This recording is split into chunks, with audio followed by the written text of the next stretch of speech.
Um,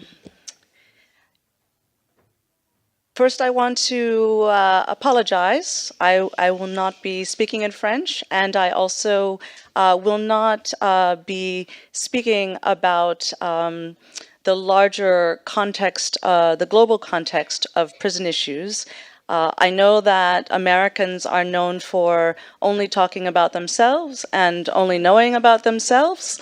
And so it is, because I'm a good comparativist, I was not trained to do this, but we are capitulating to the moment and to some of the demands here. But I do want to thank our dear friend Mancha Diawara for bringing us both to Florence and to Paris, and also our new friend Nicole Lapierre, and also François Vitrani for hosting us here. And Angela has thanked the other organizations, and I won't take the time now to do that. I will try to truncate my remarks because it is very late, and we do want there to be time for questions. So if I can, I'm going to try and compress what I had. She also added some things that I think I might have said, so we'll be able to take some less time. En guise d'introduction, je voudrais m'excuser de ne pas parler français et également m'excuser parce que je ne vais pas forcément parler d'un contexte global, mais plutôt de la situation et répondre aux demandes qui ont été faites pour ici.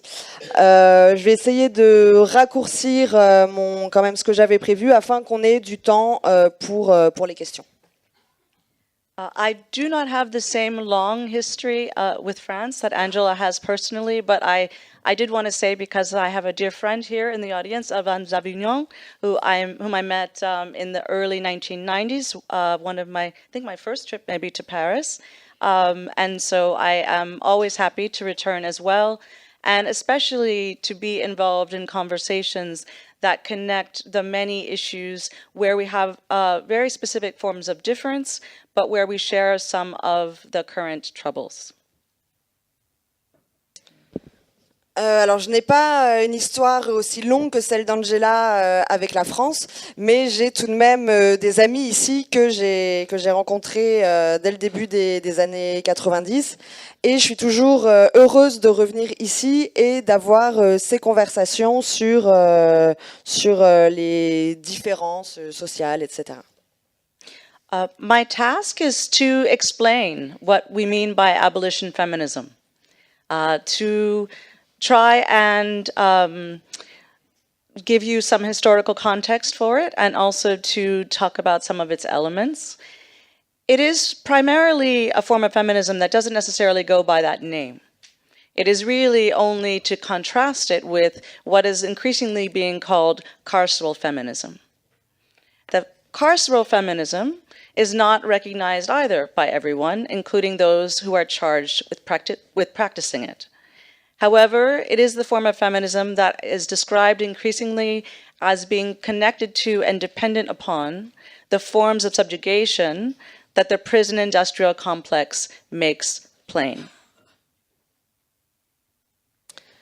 Alors ma tâche aujourd'hui, ça va être de vous expliquer ce qu'est le féminisme abolitionniste, donc en vous donnant des éléments de contexte historique, etc. Et notamment en revenant aussi sur l'idée du coup du féminisme carcéral, qui n'est pas une idée reconnue par tout le monde, mais qui est une forme de féminisme qui prend de l'ampleur. And some would ask today why we even use the term feminism. I mean, if it is indeed so insufficient in so many ways and so tied to carcerality, then why is it important?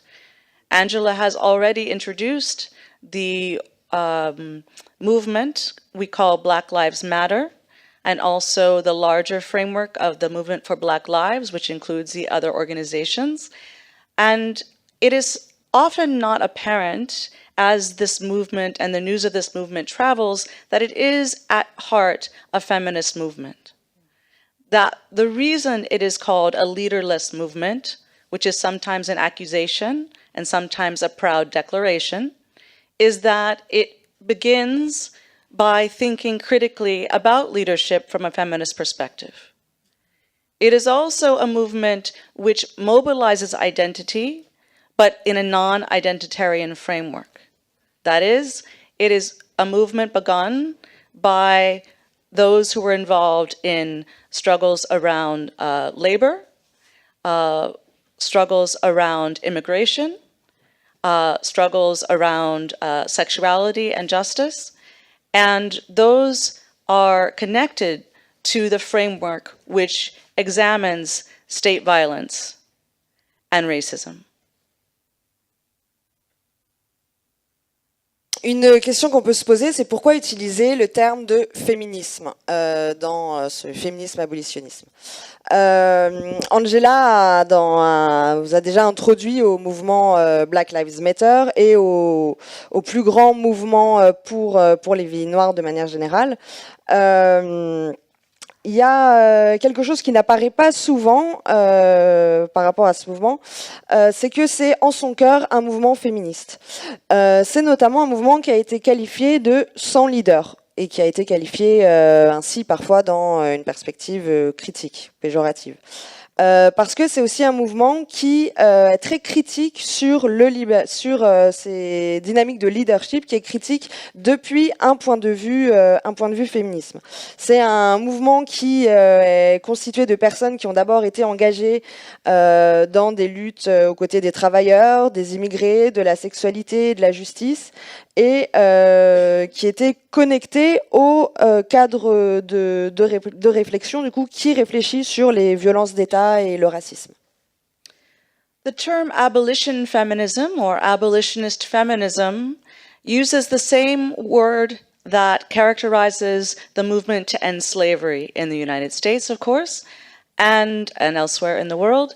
And that is an intended analogy and a reminder of thinking contingently about domination.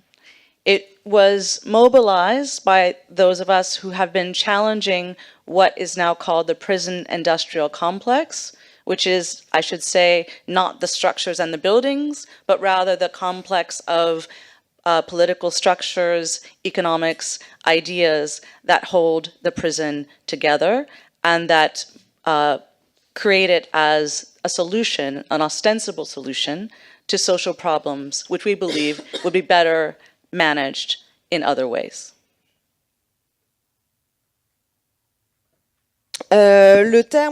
L'expression de féminisme abolitionniste mobilise du coup un mot qui est commun au mouvement d'abolition de l'esclavage.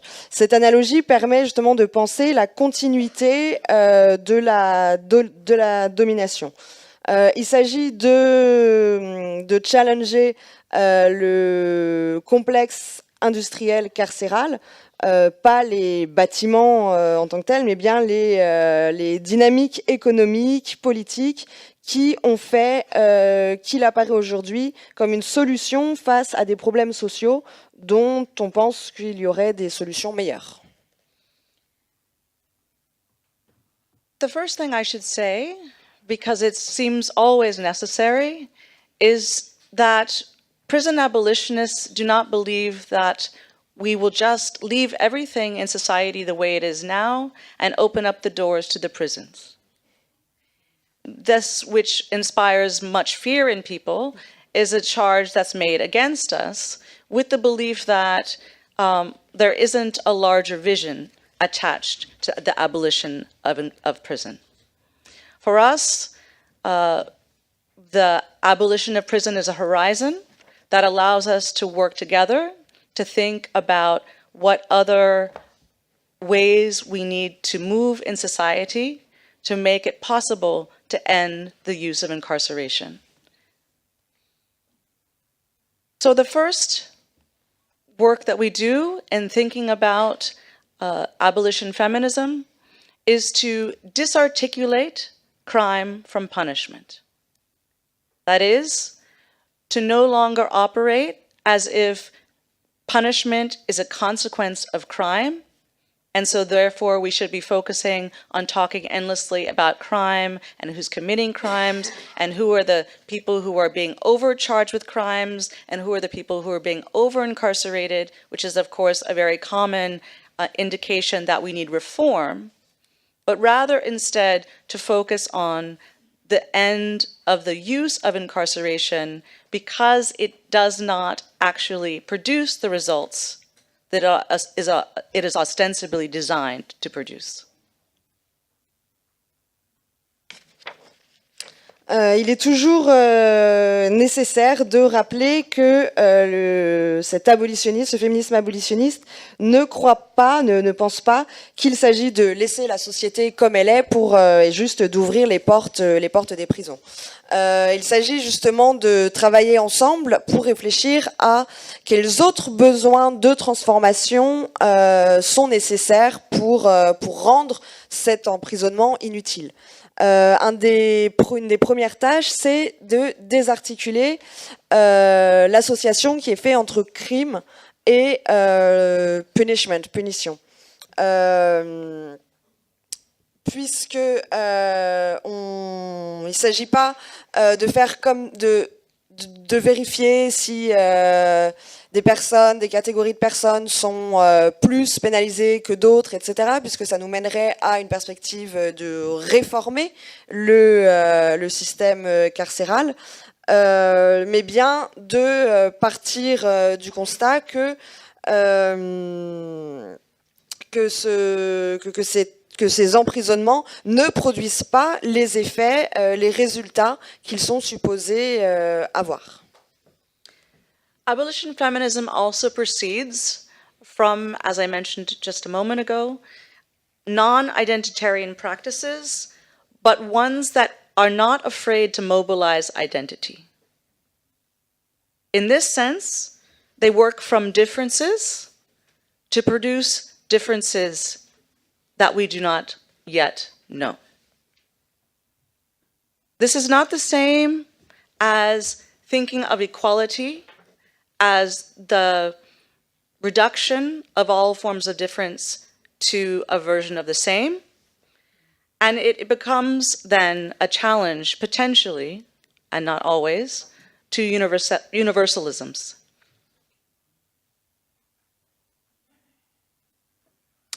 Comme je l'ai mentionné plus haut, ce féminisme abolitionniste repose sur une pratique non identitaire, mais qui n'est pas effrayé de mobiliser le concept d'identité. Il s'agit de travailler à partir de nos différences, non pas de penser l'égalité comme une réduction de ces différences, mais plutôt comme la possibilité de remettre en question une certaine conception de l'universel. Abolition feminism also does not suggest that we would preserve the map of the prison industrial complex or what we sometimes call the footprint of the prison. Instead, we think of not lifting up that which we have now and removing it and putting something in the same place in the same order, but rather thinking about the different forms of life that would exist in the place the prison occupies today.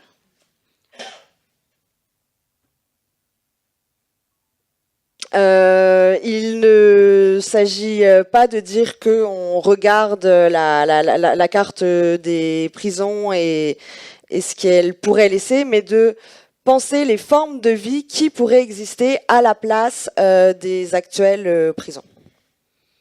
And in particular, the issue of sexual violence has been critical to the elaboration of abolition feminism. As Angela pointed out already, it comes from a new definition of security. If security is not having more police on the street, then what is security? Sometimes, for example, especially when not speaking in the United States, I focus on water and security, which is a global feminist issue. Other times we focus on ways of managing what we call interpersonal violence while balancing attention to state violence. So that the solution to sexual violence then is not greater and greater incarceration, but rather an attempt to intervene in interpersonal violence and as well to reduce state violence. And of course, we have to make this difficult work because feminism has sometimes celebrated itself and measured its achievements by the extent to which it has been able to criminalize behavior that's considered violence against women. Even the very term violence against women has not been well thought through often in terms of the kind of people who are gathered under the category of women. And so abolition feminism searches for other ways to resolve the problems of interpersonal violence, though I should mention, just in case this is misunderstood, that it does not ignore interpersonal violence. It just does not consider it an achievement that we have greater and greater incarceration on the basis of feminist demands. La question des violences, la question des violences sexuelles nous mène également à penser à la définition de la sécurité. Qu'est-ce que c'est que la sécurité? Est-ce que c'est avoir plus de police? Au contraire, on peut réfléchir plutôt à des questions qui mettent en relation, par exemple, l'eau et la sécurité. Les différentes méthodes de management, de gestion qui font augmenter les violences interpersonnelles. La solution à la violence sexuelle n'est pas d'augmenter les incarcérations, mais plutôt d'intervenir au niveau des violences interpersonnelles et des violences d'État. Un certain féminisme a pu se féliciter de l'extension de la criminalisation des comportements impliquant une violence sexuelle. Et même le terme, l'expression phare de violence contre les femmes demande de s'interroger sur quelles sont les femmes qui sont prises en compte dans cette catégorie de femmes. Le féminisme abolitionniste veut plutôt essayer de trouver d'autres moyens de résoudre cette question des violences interpersonnelles. Et voilà.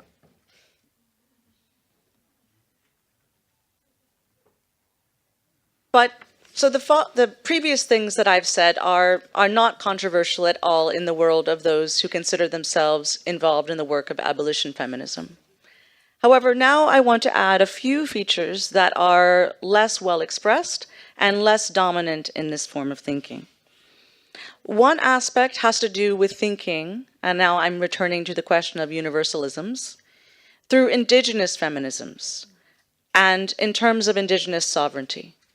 This has presented, I think, in organizing and in academic life, one of the most profound challenges to thinking about how to end the prison industrial complex. Because the end of the prison industrial complex does not always require thinking about the question of settler colonialism and other colonialisms. And because of this, it is often important to think not only about what kinds of reforms and what kinds of radical changes we need, but also in what temporalities are we operating? Where are we thinking, how are we thinking about land, for example? Angela already mentioned what's happening in terms of the activism currently with the Sioux and solidarity with the Sioux in the United States, and in fact, even to call the United States may be inappropriate in that instance. But again, this only demonstrates the very challenge it is to begin to think in these frameworks. This is why the particular relationship being developed in Black Lives Matter to the cause of Palestinians has been incredibly important and productive. It is the first time in quite a long time that there's been a version of internationalism inside of a young Black movement in a way that seems quite distinct. It is, of course, only one example, not all examples, but especially for young people, it is quite different from the mode of activism that they've been exposed to in the past.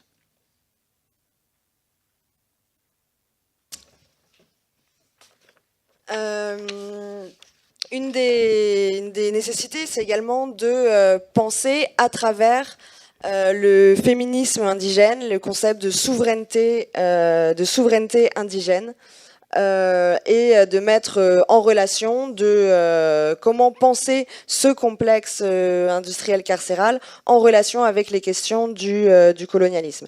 C'est important de penser pas pour se demander quel type de réforme, mais dans quelle temporalité il s'agit d'opérer.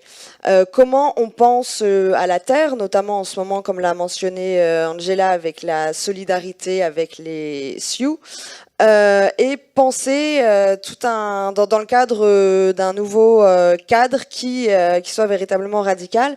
Notamment, on pense par exemple à la relation entre le mouvement Black Lives Matter et les mouvements palestiniens, qui a été très importante, qui a donné lieu à des choses très productives, qui a produit un internationalisme au sein d'un mouvement de jeunes noirs, un internationalisme différent de ce qui a pu exister par le passé. We also need to think about a shift in the forms of rationality, including ways of thinking through capitalist rationality.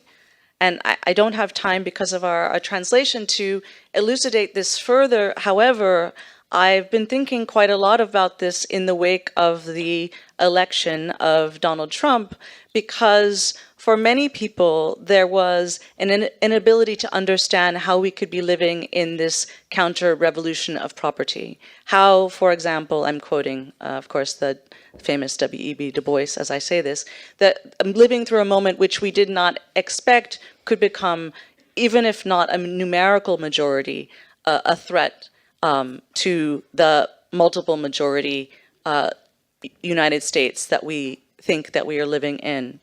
And so the forms of neoliberal capitalist rationality are the ground for the production of an hegemony that many of us did not see.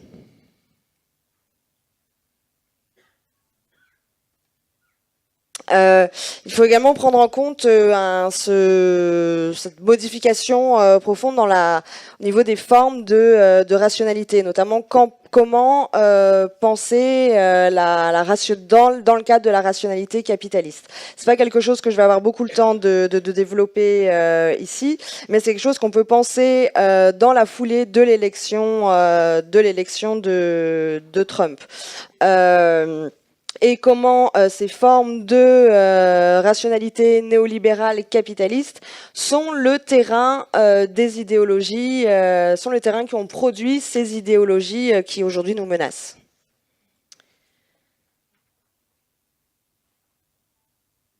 I often spend more time explaining this next point, but I want to say quickly that abolition feminism also may require a shift in the notion of where we think the culture of the prison is. For example, in media and in everyday life, and you heard that I'm interested in popular culture, there is the conversation about prisons as if prisoners are the bearers of the culture of the prison. When there's research on prison, it's often been historically research on prisoners. When there is an interest in talking about what's happening on television or in movies, it's often about the ways in which prisoners represent what's happening inside of the prison. But instead, an abolition feminist perspective focuses on the culture of the prison as extending from the prison industrial complex, and therefore our attention is on state culture and not on the culture of the individuals who are currently inside. Un autre changement important dans le cadre que suppose le féminisme abolitionniste, c'est si on regarde la manière dont dans la culture, dans les médias, lorsque la question de la prison est soulevée, les recherches, etc., portent sur les prisonniers. Au niveau du féminisme abolitionniste, il s'agit plutôt de réfléchir sur le complexe industriel carcéral, de s'interroger sur la culture de l'État et non plus de la culture des individus qui sont emprisonnés. And the last thing that I would like to add to these questions is to suggest that we think in terms of secularity rather than secularism. And what I mean by that is that the broader term secularity refers to a relationship between a state and religious practice. But there are many secularisms. There are some secularisms that celebrate multiple religions, and there are other secularisms that extend from one dominant religion, and our relationship to these cannot be the same. We cannot analyze them in the same way, and they bear an important relationship to the questions we ask about culture and the state when we're talking about the prison industrial complex. For example, if national identity must be considered first for all subjects, and any relationship to other aspects of identity that precede national identity are perceived as threatening or challenging, then what do we have? If the mode of temporality of my own religious existence is inconsistent with the mode of temporality of state practice in the place where I live, what do we have to think? If, to use a term given to us through Heidegger and Edward Said and finally Gayatri Spivak, the term worlding, which is not, as it's sometimes translated in terms of globalization, but really about the writing of the world in colonialism. I would like us to think also about another writing of the world. In other words, one of the reasons why some religions, and here I will only mention Islam, are perceived as threatening today has to do with the historical contingency invoked in the most frightening way, of course, by Samuel Huntington, as he referred to a clash of civilizations. I do not, in any way, invoke this to agree with Huntington's understanding of what civilization means or of what we should do about this clash, but I do invoke this notion of a clash because we do have a competition not between universalism and something outside of universalism, but of competing universalities, competing worldings of the world that sometimes coexist in one body. And how, then, should abolition feminism think of that?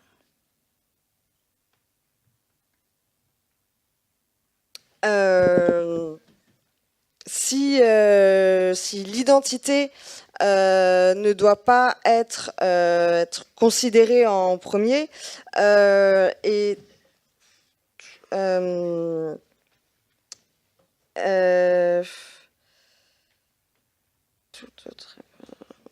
la question c'est justement si tout rapport ne suit pas cette identité, qu'est-ce qu'on a?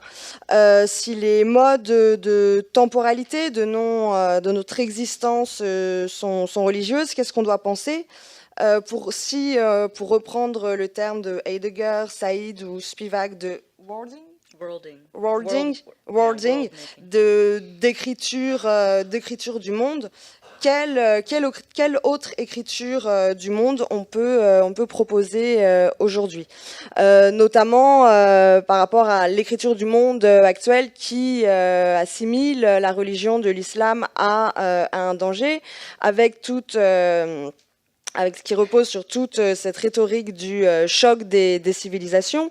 Alors, je ne suis pas d'accord avec cette théorie, mais j'utilise quand même je reprends quand même ce terme de choc pour parler de cette compétitivité universelle et de comment le féminisme abolitionniste peut penser cet enjeu. From the standpoint of France, it might be tempting to see the US elections as confirmation that France is right about America. Although you have your elections, I know. But in the wake of our election, I think it's especially important for us to focus on forms of difference that are not so easily assimilated. Not only by those that we think we are fighting, but also for ourselves. So abolition feminism must also be articulated to these aspects of suppression of difference and disappearing of specific differences, resisting forms of secularism that hide their forms of culture, resisting anti-racisms that only see one form of its expression, and resisting the complex but sometimes distracting interplay of identity categories in the social. Thank you.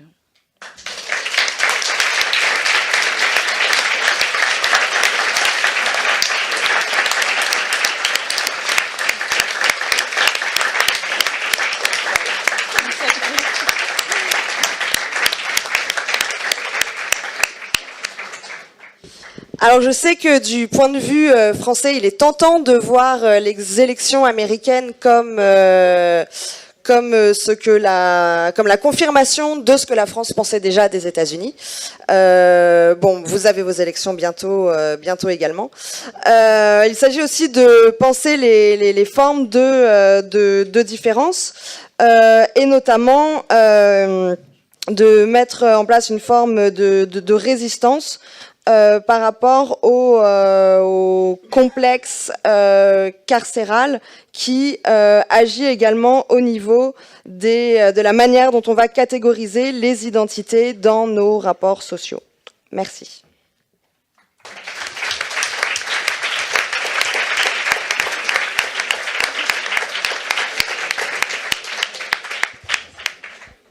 Bonsoir, moi je m'appelle Judith. Et je voudrais revenir sur les élections des femmes blanches aux États-Unis pour savoir si cette question s'adresse du coup à Angela. Si tu as eu le temps de faire une analyse de cette population de femmes blanches qui ont voté pour Trump. Et donc, je voulais savoir aussi, est-ce que ces femmes ont voté pour Trump parce que elles se sont beaucoup cristallisées sur le foulard et sur les fondamentalistes musulmans, ou il y a d'autres raisons. Donc voilà. There are different ways to respond to that question as to why so many white women were seduced by the ideologies represented by Donald Trump. The first point I would make is that oftentimes we treat gender as if it were a sign of absolute difference, a sign of political difference.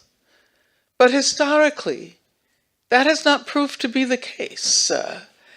When women received the vote in 1920, the argument around women's suffrage was that when women finally get the vote, the world will change.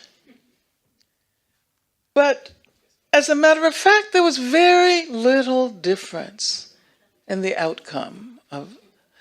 And I should point out that in 1920, women got the vote.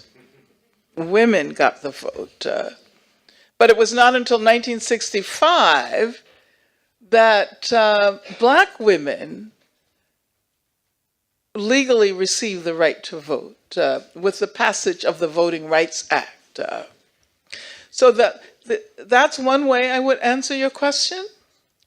But I would also point out that I think there has been a failure of the left to develop analyses and to popularize analyses of neoliberalism and globalization that perhaps would have drawn more of those women and men as well to recognize that their predicament, their economic predicament especially, is a direct consequence of globalization, of deindustrialization of the economy, of the very processes that have allowed Donald Trump to become such a rich man. And so it seems to me that that's a very important element of the agenda for radical organizing during this period. And, you know, I mentioned the ways in which I think we have to recognize the feminization of the global labor force in my presentation. But at the same time, it's important to recognize that we're still experiencing the consequences of the removal of major industries from the U.S. to parts of the world where the labor force is not organized into labor unions and where, therefore, labor is cheaper. It's an indication also, it seems to me, that we have to consider transnational and international modes of organizing as well, because I don't think that those women recognized, they could not recognize themselves as a part of global communities that have been crushed by the rise of global capitalism. I also have a question for Ms. Davis, if that's all right. I guess for me, one of the frustrating things, I'm also American, and I guess after the election, the frustrating part was looking at social media and seeing on Facebook all the articles. You know, it's easy to post an article about what we can do, and it's easy to sit there in front of the computer and click on buttons. And I guess in some ways I was wondering, you made a comment about it's not the moment to perhaps be giving up. And in some ways I'd like to know what you are doing concretely and what some of us may be able to do concretely as well in our daily lives. Because I guess one of the things for me that's been very hard is trying to reevaluate my life. In what ways am I contributing to society to make it better, even though I might be this far away? And I thought maybe volunteering for Restos du Cœur might be one way for me to get involved in life now. But I do want to know also, what does that mean for us citizens, not just as Americans or around the world, to really start actively participating in political life? Because it's so easy for me to say, I'm not a politician, I don't want to be a politician, and to not get involved and then get angry or extremely devastated after these results. And it takes this result for me to realize that I can't sit at home anymore and go about my life every day anymore. And what does that mean concretely from someone like you who's been an activist your whole life, if that's all right? Well, it's quite interesting to think about the intensity of the response to the election of Donald Trump, which is quite different from previous moments. In Florence, I was talking about the fact that I remember very clearly the election of Richard Nixon, which was absolutely a kind of counter-revolutionary response to the movements that emerged in the late 1960s and the early 70s. His election was not greeted with a sense of devastation that marked the collective response in the aftermath of the election of Donald Trump. And that is because I think that those of us who consider ourselves radical activists, revolutionaries even, did not necessarily treat electoral politics as the privileged space for the expression of politics, of radical politics. Our sense of connectedness was with revolutions that were happening in other parts of the world.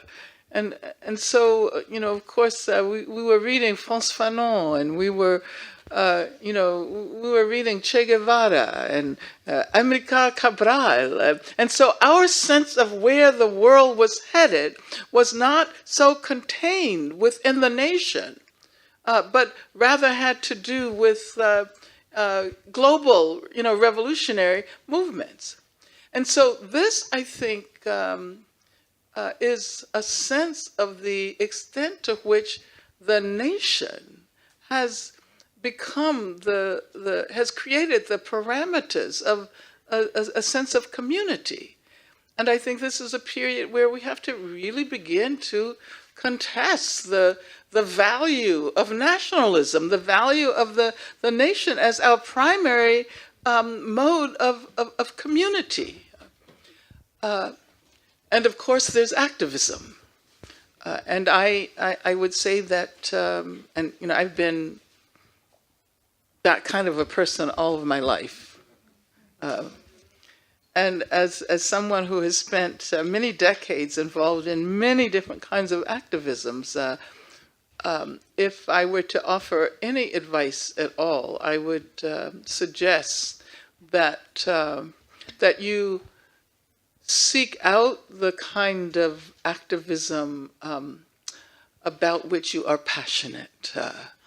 I don't think you should, you know, volunteer for something just because you think that this is what the moment requires. You should find a way to give expression to your own individuality. And I say this because I think that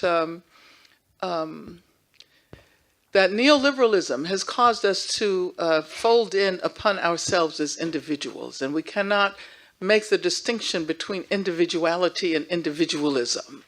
And I think that individuality is best expressed in community. The only possible way to extricate ourselves from this situation is by intensely building community, a sense of community, but through the ways in which you think that you are most fulfilled. And I don't know anything about you. You know, I don't know whether you would prefer, you know, sitting in meetings all night long and doing that kind of work, or whether you would prefer writing poetry and sharing that with your community. I think it's becoming increasingly evident that ways of building community must allow people to give expression to their aesthetic desires as well, and that the modes of politicization that take this into consideration through poetry, through music, through visual art, are far more lasting than the ones that simply try to impose certain analyses on people who may, like Donald Trump, you know, transform. And Donald Trump was a Democrat, right? And not that long ago. So we need a sense of community that is going to create a more permanent, but at the same time, a community that it attends to difference, that sees, as you know, Audre Lorde pointed out, difference as and contradiction precisely as the spark of creativity. Moi, la question que je me pose, c'est nous, ici, en France, on a presque les mêmes problèmes qu'aux États-Unis. La discrimination est intense. Bien sûr qu'on peut faire des choses individuellement, mais il y a un moment où on a besoin du collectif. Or, il n'y a plus de collectif aujourd'hui. Alors, je fais un constat un peu sombre parce que c'est assez déprimant. Mais la question est comment créer du collectif avec... Enfin, j'ai parlé de moi. Enfin, moi, je suis une fille de la 2e génération d'immigrés, comme on dit. Voilà, métissage des Antilles, d'Algérie, etc. J'ai l'impression d'avoir fauté. C'est-à-dire que quand je vois un documentaire sur des jeunes Français de banlieue qui connaissent pas des Français, parce qu'ils vivent qu'avec des Noirs et des Arabes. Enfin, je suis émue, je suis désolée, je suis très émue. On a raté quelque chose, et je me sens très coupable de ça. Je fais partie des gens qui ont milité dans le cadre de la marche des beurs, etc. On a beaucoup milité quand on était plus jeune, et aujourd'hui, on se sent, enfin moi en tous les cas, je suis désolée de parler en mon nom personnel, mais c'est ainsi que je le ressens. Je me sens démunie aujourd'hui. Et si, grâce à mon travail, je peux intervenir, que ce soit en prison ou ailleurs, j'ai l'impression de faire des petites actions, mais que c'est ridicule face à l'immensité des choses. Enfin, c'est un constat, peut-être un peu... Alors, je ne sais pas comment adapter ici, en France, un mouvement collectif qui permettrait effectivement qu'on... Enfin, peut-être que c'est, je sais pas, il y a un côté révolutionnaire dans tout ça, mais je crois même pas. Enfin, là, il faut sauver nos vies, parce que c'est des vies qu'il faut sauver. Dans les banlieues, ce sont des gamins qui vont faire des études et qui vont pas trouver d'emploi. C'est la discrimination du logement. C'est plein de choses comme ça qui sont insupportables. Et je me dis qu'on a raté un virage tellement important. Et nous, on va avoir prochainement des élections qui vont être, je pense, assez terribles. Voilà, je vous demande pas une solution. Hello, I have a question for Angela. It's not an unbiased question because I'm a small business owner. I have a small vegan restaurant. And Where is it? it's in the 17th in the Batignolles area. It's right next to Park Martin Luther King. We're just looking for a vegan restaurant this morning and went to Le Grenier de Notre-Dame and it was closed. Oh, really? Yes. My restaurant's called My Kitchen. Very easy to remember. And my question is, because you talked about freedom and stability, and food stability is a very important political question when it comes to peace on earth. And what is for you the role of veganism in food stability? Because I know you're vegan, and I know you don't talk about it very often, but I want to ask you, why are you vegan? Je me demandais si avec l'élection récente aux États-Unis, vous trouvez que vos combats vont prendre une nouvelle nature, ou si en réalité vous allez combattre quelque chose qui est un peu de la même nature que ce que l'establishment du Parti démocrate aurait proposé. Certains le qualifient de suprématie blanche light. Donc, quelle est votre position sur ça? Est-ce que vos combats seront complètement différents parce que Trump a quand même nommé des personnes qui sont ouvertement suprémacistes blanches à son futur cabinet? Ou est-ce que finalement, ce sera peut-être juste une question d'intensité, mais que c'est de la même nature que l'establishment du Parti démocrate? Voilà.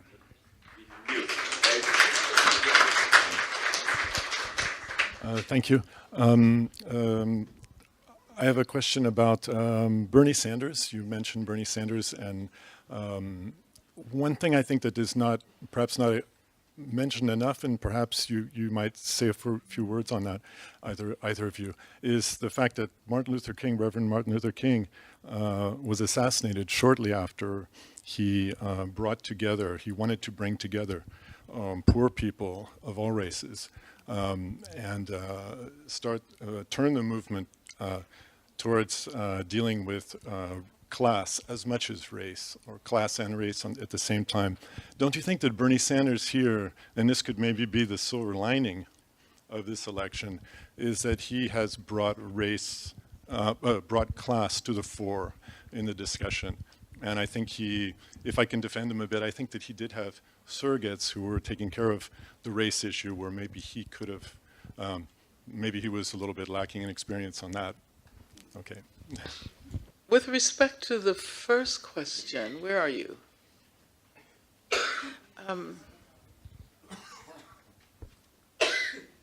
There are many local forms of organizing in France, in Paris, in the banlieue. And it seems to me that those local forms of organizing should be supported. In a sense, the marginalization of the banlieue and the joblessness and the problems with the schools and all of those issues should be centralized. This is something that not only the inhabitants of the banlieue should be concerned with, but all of the progressive people in France should say, these should be our major issues. And I found it, I should say, very, very disappointing when, as a response to the horrendous acts of violence that have happened here over the last period, as a response to that, there was, simply greater modes of security, the loi sur les renseignements, and certainly if you look at our experience in the U.S., you know that that is not the solution. We're living with the consequences of the Patriot Act, and certainly the new administration of Donald Trump is going to take advantage of that. So I would, this is how to arrive at new universalisms, new, ways of considering what the most important problems are here in France. The question regarding veganism, and thank you, and I wish I had time to eat at your restaurant, because I've been looking for vegan restaurants in Paris for many, many years, and have found a few. Well, I think that probably the best way to address a decision to not eat meat, I'm reluctant to be a proselytizer. But I do believe that, particularly during this era of global capitalism, where our food is produced by technologies of capitalist industrialization in ways that violate the earth and pollute the earth and create untold pain for animals that are simply reared in order to provide nourishment for human beings, and most often that nourishment does not even make human beings healthy. As a matter of fact, I was looking at the McDonald's down the street on Boulevard Saint-Germain, right? Sorry about that. Yeah. But when one considers that the ways of producing and preparing food are responsible in this era for so much disease. In Oakland, in California, there was a measure on the ballot that taxed sweet drinks and Coca-Cola and all of those drinks that have caused 8-year-old children to get type 2 diabetes.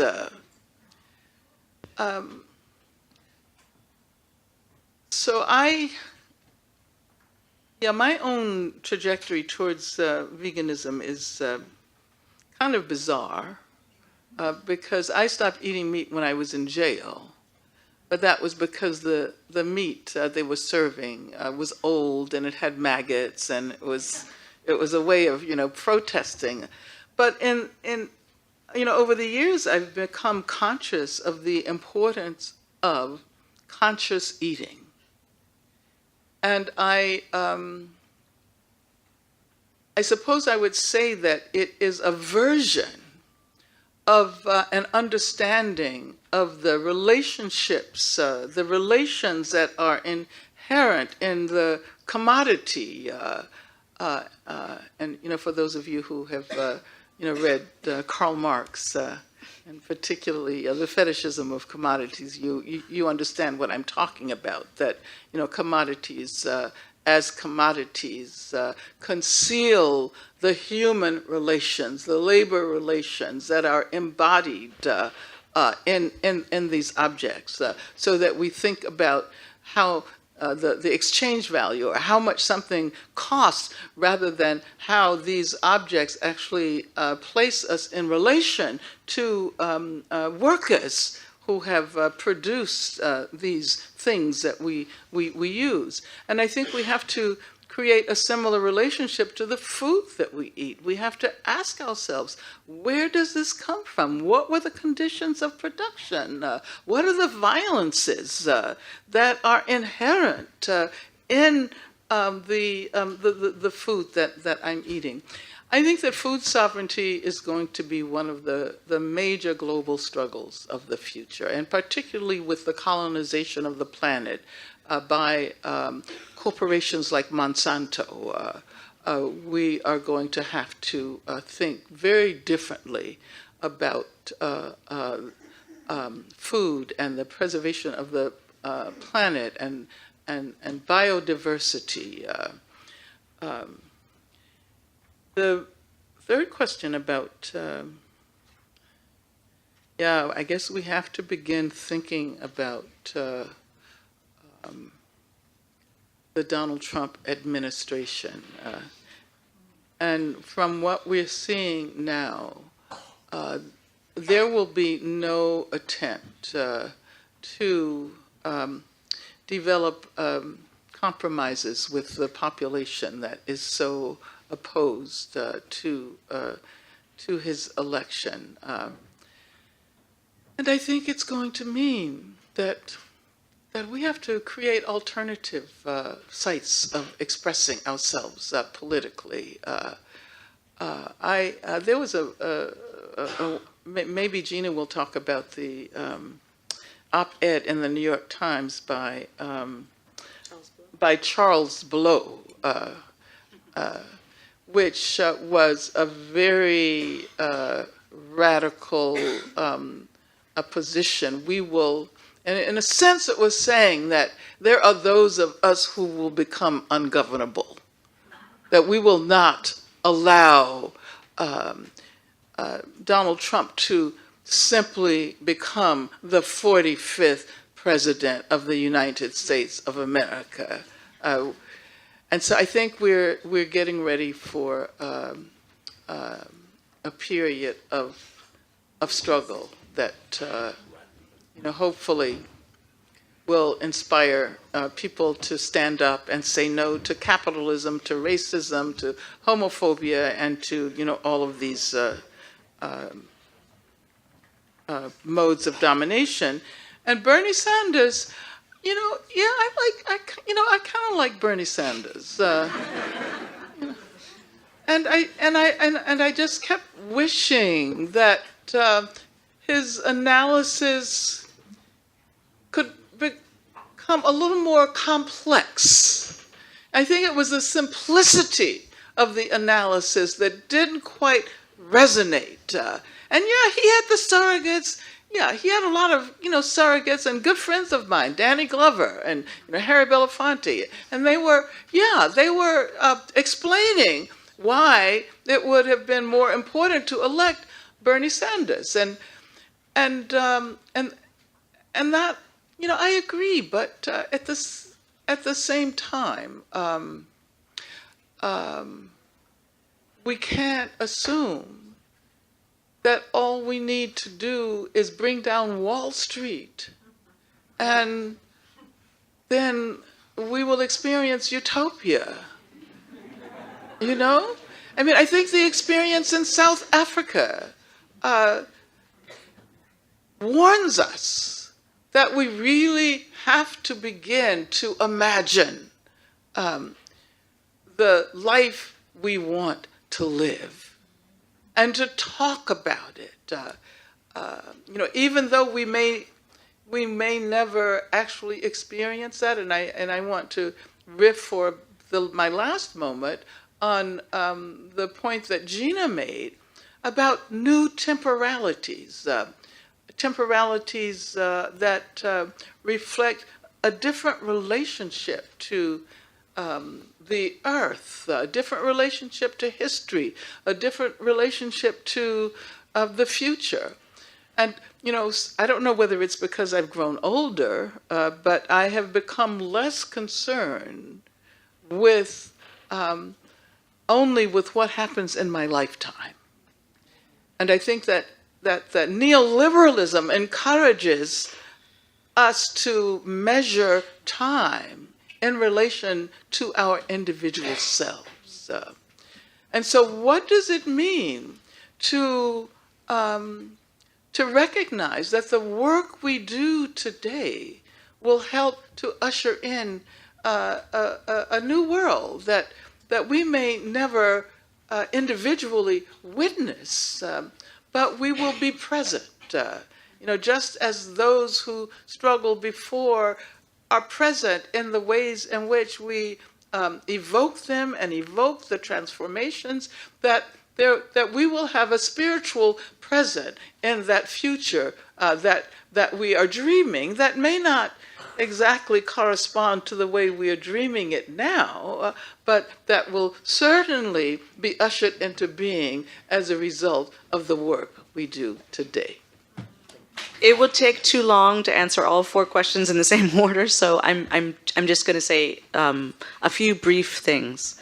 Angela mentioned the New York Times piece by Charles Blow, who's Black American, who has been writing very important pieces. And I'll just tell you the title in case the title signals what he's doing. He says, "No Trump, we can't all get along." Quoting what you might remember from Rodney King when he said, he asked the question after he had been beaten and there was so much turmoil in the wake of that, can't we all just get along? So Charles Blow's saying, no, we can't. I have to say that I know many people came here because I mostly wanted to ask questions to Angela and wanted to see her, and I know that every time we're in France, that's very important, and I respect that. I do want to say, though, that I also, I didn't maybe connect explicitly to the question, for example, about the young people in the banlieue and the situations in France, that for me, this question of carcerality is not only an American question, and certainly when we've spent time here in various neighborhoods in the larger Paris, this question comes up intensely. And so it's really important, I think, for us to be speaking of this and for everyone here to know that the form of abolition feminism I was describing is also really about these encounters as well, and these spaces we've been in, where sometimes there are very difficult questions about the relationship of different people living in those same communities. Those, for example, of West African descent living under a certain kind of colonialism, those, for example, as you mentioned, from the Caribbean, those who are Arab, who have very different relationships to the current, their current existence in Paris. And so, in a sense, I think sometimes their new experiences are a means of creating connections that they wouldn't have had, just as post-Trump, there are communities for us that are speaking with each other again in different ways than they have in recent moments. So I think that's one way of being optimistic about it. I want to say a little about white supremacy light. I don't know how light it's going to turn out, but I think maybe one point here is to say that it is maybe not light, but it is reality TV white supremacism. That is, it's not. Some people have said that it's not. It doesn't have a relationship to truth or to facts. People say facts, but it's actually not interested in truth. I think that's actually a more precise way of saying it. That the references are all in the realm of signs and signifying, and that actually it might not turn out to feel light, but it looks light because it doesn't actually say many of the things that some of the actual white nationalists and white supremacists have been saying before and in the wake of the election. And so being able to talk about that, being able to talk about why we had Reagan as the film star, and now we have Donald Trump as the reality TV star. And I don't believe, given my work, that that's accidental at all. It didn't really matter ever what he said for anyone. And it also meant that the entire conversation, even from the other side, was then focused only on the battling and the sort of notion of whether or not we live in a fact-based universe or not. As a literary scholar, I'm always suspicious of the invocation of facts. And in the wake of the election, I'm not sure that facts will save us. So I'm interested in, here I'm looking at Sylvie Glisson, and I'm thinking about the philosophie de la relation and of other ways of being together, which sometimes occur even in the same being. And I think those are ways that we have to lift up in this moment against the tyranny of facticity meeting the tyranny of the white supremacy light.